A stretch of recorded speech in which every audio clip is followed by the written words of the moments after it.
The Roman triumph of 71 CE was unlike any other in the empire's history. As prisoners shuffled through Rome's streets in chains, the crowd witnessed an entire nation being paraded as conquered property. Jewish captives, symbols of a civilization that had dared resist Roman authority, were displayed alongside treasures looted from their holiest sanctuary.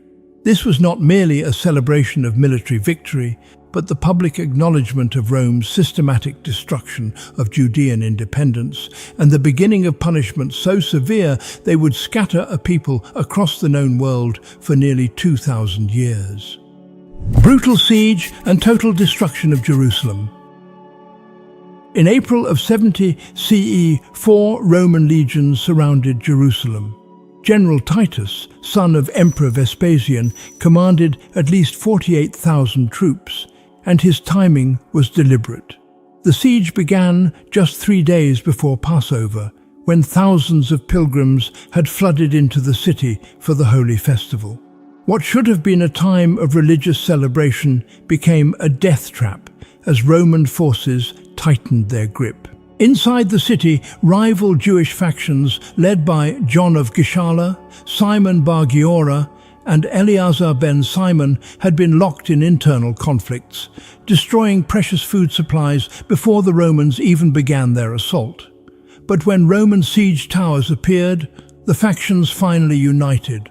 Their resistance proved fierce but futile. The siege unfolded with methodical brutality.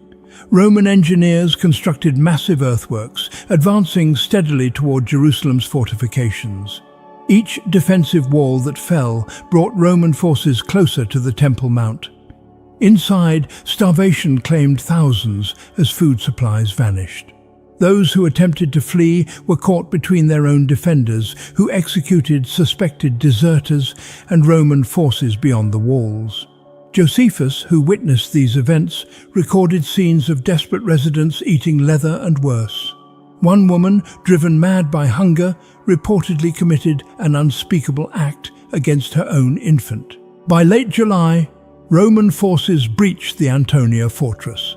Then came one of history's most catastrophic acts of cultural destruction. On August 30th, 70 CE, the Second Temple caught fire.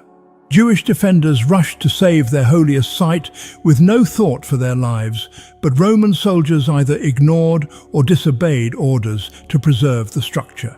The temple, center of Jewish worship and identity, was consumed in flames.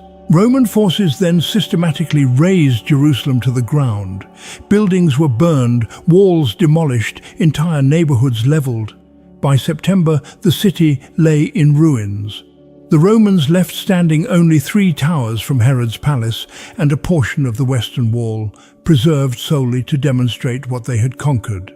Josephus claimed over 1 million perished, though historians consider this exaggerated. Even conservative estimates place casualties in the hundreds of thousands. Mass enslavement following Judea's collapse. When Jerusalem fell, the Romans implemented a brutal sorting process.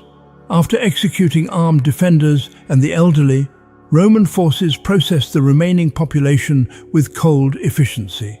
Approximately 97,000 Jews were enslaved.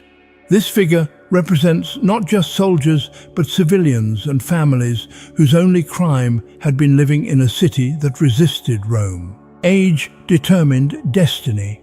Those under 17 were immediately separated and sold into servitude throughout the empire. Many never saw their families again. The strongest survivors faced a fate combining slavery with entertainment. Thousands were selected for the arena, forced to fight as gladiators or face wild animals for Roman crowds. This was not quick execution, but prolonged torment, designed to remind audiences what happened to those who challenged Rome. Many died in mass executions, staged as mythological reenactments, dressed as doomed heroes before being killed. Others were assigned to construction projects memorializing their own defeat. Jewish captives provided forced labor for the Forum of Peace, and most ironically, for the Colosseum itself, where many of their fellow prisoners would later die for public entertainment. They built the monuments to their own subjugation. The rebel leaders who commanded Jerusalem's defense met grim ends. Simon Bar Giora eventually surrendered and was brought to Rome in chains. During the triumph of 71 CE, he was paraded through the streets before being taken to the Mamertine prison and executed by hanging. John of Gischala received life imprisonment, spending his remaining years as a living reminder of failed resistance, denied both freedom and the dignity of dying on his own terms. The enslaved population was scattered across the Roman Empire, shipped from Gaza to provinces from Egypt to Spain. Archaeological evidence confirms this dispersion. A tombstone near Naples commemorates Claudia Asta, identified as a captive from Jerusalem. The poet Martial casually referenced owning a Jewish slave.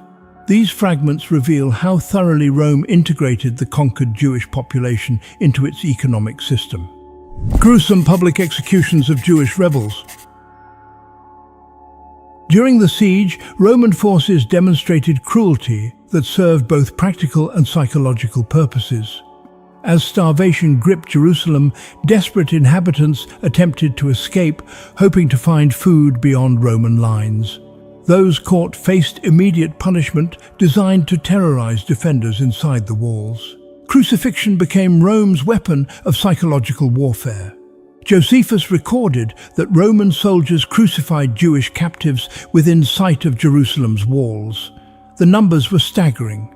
Over 500 people were crucified daily at times, the executions continuing for months.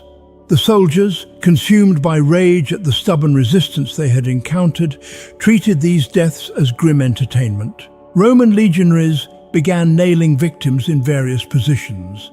Some were hung upside down, others had their arms stretched at different angles. Josephus described how soldiers amused themselves by experimenting with different configurations of torment.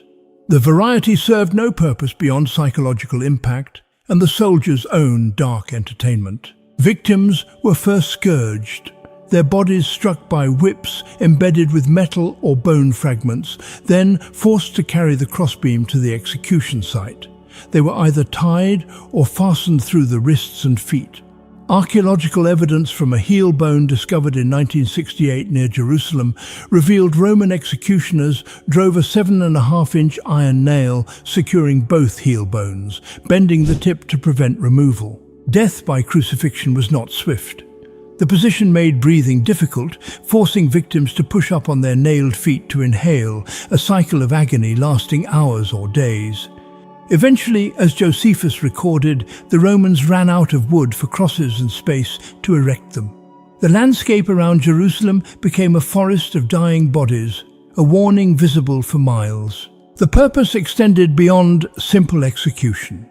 Titus understood each crucifixion was a message to defenders inside Jerusalem's walls. The Romans hoped the sight would break the will to resist. Even after Jerusalem fell, rebels captured in fighting were crucified along roads throughout Judea, their bodies left on display as warnings to any community harboring thoughts of resistance. Permanent ban on Jewish return to Jerusalem. Emperor Hadrian intended to ensure Jerusalem would never again serve as a rallying point for Jewish resistance. His solution was to erase the city's Jewish identity entirely. Jerusalem was rebuilt as Aelia Capitolina, a Roman colony whose very name proclaimed its new allegiance. The city was redesigned with broad colonnaded streets, arched gateways, and forums. Where the Jewish temple had stood, Hadrian erected a temple to Jupiter Capitolinus. A formal edict banished Jews from entering the city. This was not temporary military restriction, but permanent legal prohibition. Jews were forbidden from living in or even visiting their holiest city. The ban was absolute, enforced by Roman authorities viewing any Jewish presence as a security threat. The Romans permitted only one exception, designed to reinforce Jewish defeat. Once yearly, on the 9th of AV, the day the Second Temple had been destroyed, Jews were allowed to enter and mourn at what remained of the Temple Mount. This annual pilgrimage became a ritual of grief, with Jews lamenting their losses while surrounded by the pagan city that had replaced Jerusalem. Jerome described these gatherings in the 4th century, noting elderly Jewish pilgrims covered in years and rags, weeping over ruins of their former glory. Hadrian renamed the province from Judea to Syria Palaestina, deliberately choosing a name associated with the ancient Philistines, enemies of the Jews. This was not mere administrative reorganization, but symbolic annihilation. The Romans sought to remove even the geographic nomenclature connecting the land to its Jewish inhabitants. This renaming would have lasting consequences, as Palestine derives directly from Syria Palaestina. The ban on Jewish residence in Jerusalem remained in effect for centuries, persisting through the Christianization of the Roman Empire under Constantine. Only with the Muslim conquest in 636 CE did this ban finally end, though nearly 500 years had passed since Jews were allowed to live in their former capital. This systematic exclusion created a permanent diaspora mentality. For the first time in their history, Jews constituted a people without a political homeland, scattered across the Roman Empire and beyond. Communities developed in Spain, North Africa, Italy, Babylonia, and Arabia, each maintaining religious traditions while adapting to local conditions. The temple's destruction and permanent expulsion from Jerusalem necessitated the development of rabbinic Judaism, which centered religious life on study, prayer, and community rather than temple sacrifice and pilgrimage. The consequences of Rome's actions in 70 and 135 CE extended far beyond immediate violence and displacement. They fundamentally altered Jewish existence, transforming a people primarily concentrated in their ancestral homeland into a dispersed minority. This diaspora existence, initially imposed by Roman force, would define Jewish life for the next 18 centuries, ending only with the establishment of modern Israel in 1948. Which aspect of this historical catastrophe strikes you as most devastating? The physical destruction of Jerusalem and the Temple, the mass enslavement and executions, or the permanent exile that followed? The Roman campaign succeeded in its immediate military objectives, but ultimately failed to destroy